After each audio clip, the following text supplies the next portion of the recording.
आनंद स्वरूप सत्संग को आगे बढ़ाते हुए इस दिव्य आनंद के सागर में प्रवेश करते हैं। यशा ददाती स यशोदा, जो यश दे वो यशोदा, जो भगवान के साथ मिलाए वो भगवान का सत्संग, भगवान की कथा।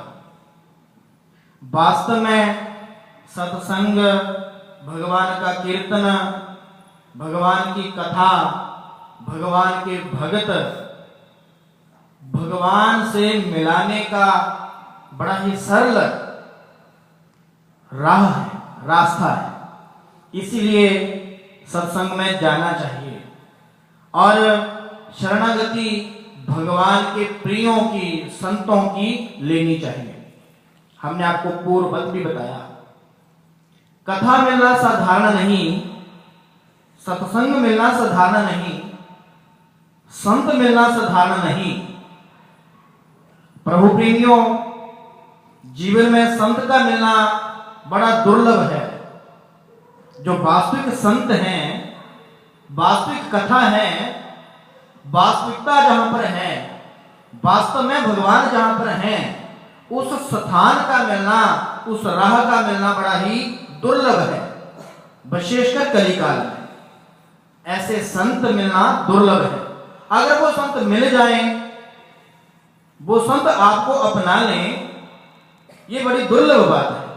क्योंकि जो वास्तविक संत हैं, वास्तव में भगवान की कृपा जिनके ऊपर है, वो अति शीघ्र किसी को अपना शिष्य नहीं बनाते हैं। शिष्य बना लिया, आप शिष्य बन गए और हम पर वो कृपा हो जाए, वो संत हमारे ऊपर कृपा कर दें, ये सारी बातें दुर्लभ हैं। अब इस बात की पहचान कैसे हो कि वास्तविक संत है कौन, वास्तविक कृपा है कहां पर? संत का मिलना दुर्लभ है। शास्त्रों ने क्या कहा?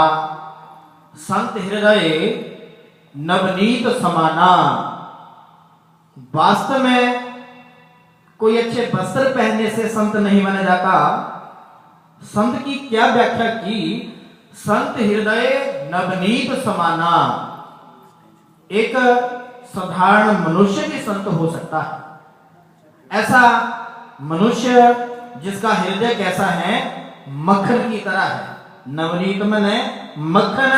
जिस मनुष्य का हृदय मक्खन की तरह है, अति शीघ्र जो पिघल जाए, वो वास्तव में संत है। और संत, ऐसा संत आपको अपना ले, ये बड़ा दुर्लभ है। और उस संत के माध्यम से हमारे ऊपर कृपा हो जाए, ये सारी बातें बड़ी दुर्लभ है। अब संत की पहचान कैसे हो?